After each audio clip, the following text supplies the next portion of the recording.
আপনারা জানেন বিএনপি বাংলাদেশের সর্ববৃহৎ এবং একটা জনপ্রিয় দল। এখানে লক্ষ লক্ষ নেতাকর্মী আমাদের সারা বাংলাদেশে, এবং বিএনপির সিনিয়র নেতৃবৃন্দ যারা আছে তাদের মধ্যে অনেকে স্বাধীনতার যুদ্ধ করেছেন এবং স্বাধীনতার যুদ্ধে তাদের অবদান এবং বাংলাদেশ বিনির্মাণে তাদের অবদান আহ, অবিস্মরণীয় হয়ে থাকবে। কিন্তু আমরা ইদানিং দেখতে পাচ্ছি আমাদের কমলমতি শিক্ষার্থী যারা ছিলেন, এখন বৈষম্য বিরোধী ছাত্র আন্দোলনের ফলে আমাদের সন্তানেরা রাজপথে নেমে এসেছিল, আমরা তাদের পাশে ছিলাম।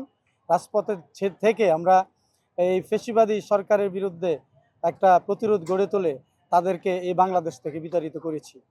এই 5 তারিখের পরে অন্তর্বর্তীকালীন সরকার ক্ষমতায় আসার পর আমরা দেখতে পেয়েছি এই কোমলমতি সন্তানদের যারা প্রতিনিধি ছিল তাদের মধ্যে অনেকে, আমি সবার কথা বলবো না, অনেকে যারা পরবর্তীতে এনসিপি নামের একটি দল গঠন করেছে, এবং তারা আমরা দেখতে পেয়েছি আমাদের সিনিয়র নেতৃবৃন্দকে নিয়ে, আমাদের দলের হাইকমান্ডকে নিয়ে বিভিন্ন সময় বিভিন্ন কুরুচিপূর্ণ বক্তব্য দিয়েছেন এবং আপত্তিকর মন্তব্য করেছেন, যেটা খুবই দুঃখজনক। আমি মনে করি বাংলাদেশে একটা গণতন্ত্রের জন্য আমাদের দেশনেত্রী বেগম খালেদা জিয়ার নেতৃত্বে, আমাদের নেতা জনাব তারেক রহমানের নেতৃত্বে একটা 17 বছর আমরা গণতন্ত্র পুনরুদ্ধারের আন্দোলন সংগ্রাম করেছি। অথচ গণতন্ত্রের সৌন্দর্য হচ্ছে এখানে মতের ভিন্নতা থাকবে, এখানে একজন আরেকজনের সমালোচনা করবে, সেটা হতে হবে গঠনতাত্ত্বিক সমালোচনা, সেটা হতে হবে শালীনতার সহিত। বিরোধী মতকে আমরা শ্রদ্ধা করি, সম্মান করি। বিএনপি সবসময় গণতন্ত্রের জন্য সংগ্রাম করেছে, যুদ্ধ করেছে, এবং শহীদ রাষ্ট্রপতি জিয়াউর রহমান বাকশালকে এই দেশ থেকে বাকশাল শেষ করে বহুতলীয় গণতন্ত্র প্রবর্তন করেছেন।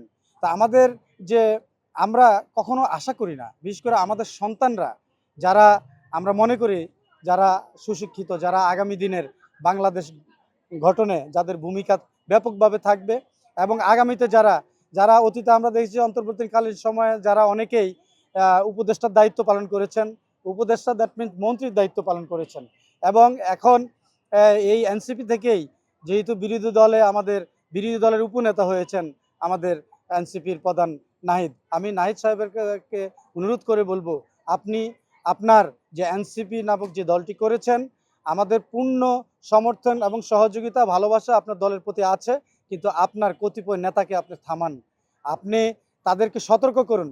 যদি অন্যের প্রতি আপনাদের শ্রদ্ধাবোধ না থাকে, সম্মানবোধ না থাকে, তাহলে আগামী দিনের যে প্রজন্ম আসবে তারাও আপনাদেরকে সম্মান করবে না, শ্রদ্ধা করবে না। এটা আপনারা সবসময় মনে রাখবেন। আপনারা জানেন, আমি আগেই বলেছি, বিএনপি একটা সর্ববৃহৎ জনপ্রিয় দল।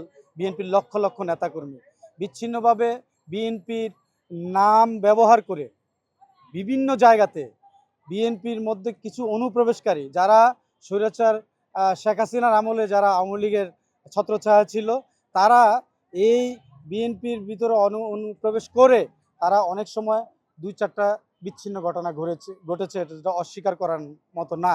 কিন্তু আমরা দেখছি বিএনপির বিরুদ্ধে একটি কুচক্রী মহল একটি মিডিয়া কু করেছে, এবং তারা মিডিয়াতে অপপ্রচার চালাচ্ছে বিএনপি নেতাকর্মীরা চাঁদাবাজির সাথে জড়িত বা চাঁদাবাজি করছে। আমরা কিন্তু আপনারা দেখছেন আমাদের যারা আমাদের সাথে একসাথে জোটবদ্ধ আন্দোলন করেছে, দীর্ঘ 17 বছর নির্যাতিত হয়েছে আমাদের সাথে তারা, সেই জামাতে ইসলামের অনেকেই আপনারা দেখেন তাদের উপরে যখন দমনপীড়ন চলছিল তারা গা ঢাকা দিয়ে দিয়েছিল, তারা গুপ্ত হয়ে গিয়েছিল।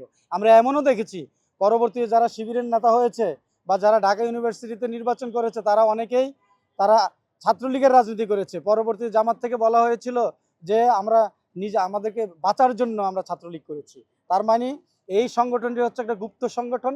এই সংগঠনের কতিপয় নেতা কর্মী এবং যারা আমরা দেখছি বাঁশের কিল্লা নামক বা এরকম কিছু পেজ আছে, যেসব পেজ থেকে বিভিন্ন সময়ে বিএনপির বিরুদ্ধে অপপ্রচারে লিপ্ত হচ্ছে।